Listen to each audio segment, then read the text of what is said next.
We've just lost one of the great conductors of our time, and I've lost in him one of my dearest friends.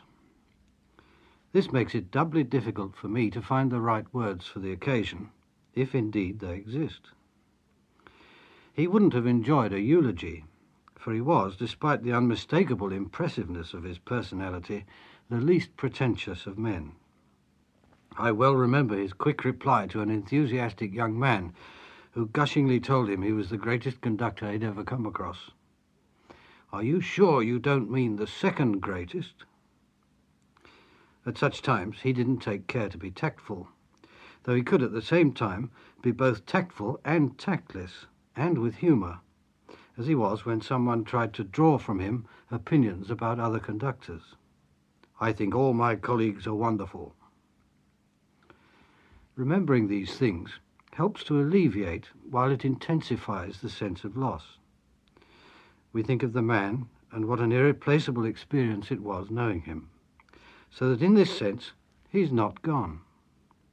His deep interest in human beings made him totally memorable to even those who encountered him slightly, and he had an extraordinary memory for not merely faces and names, but people. It always astonished me what he would take in during a casual conversation. Once, when he was about to go to Australia, I happened to remark in passing that I'd like to go there sometime, as my father lived in Sydney. At that time, I didn't think he'd even heard what I said. A couple of weeks later, I got a telegram from Sydney. "Please send your father's address." Somewhat taken aback, I did so at once. After a while, I got a letter from my father, describing how the conductor Horenstein had suddenly telephoned him, taken him twice out to lunch, given him tickets for his concerts, and talked to him for hours about everything under the sun. A simple thing, perhaps, but how many such preoccupied people with such intense work to do would have bothered? The fact is that persons and their situations interested him as much as music, and this is why he kept his friends. It's also one key to the great range of his musical sympathies. This direct and honest humanity came out in the way he made music. There was never any attempt to put a glossy surface on it, or to ingratiate himself with either the orchestra or the audience. Sometimes, in rehearsal, he'd work with a kind of stoic persistence that could put the orchestra's goodwill at risk.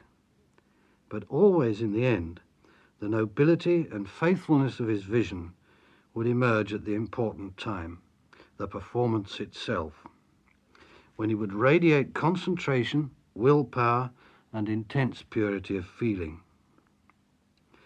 The purity of his feeling was one of the chief things that distinguished him.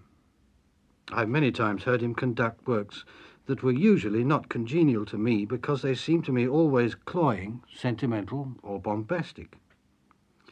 Every time he seemed somehow to purify, to strengthen them in some way, and this was because he always sensed and grasped the essential structure behind everything.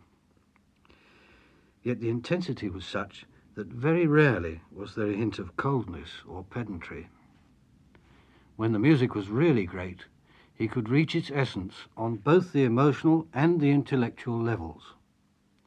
An ineradicable memory for me was the finest performance of Brahms's Requiem I ever heard. The music we're about to hear is by composers close to his heart. One of them, Nielsen, he knew personally and could describe evocatively.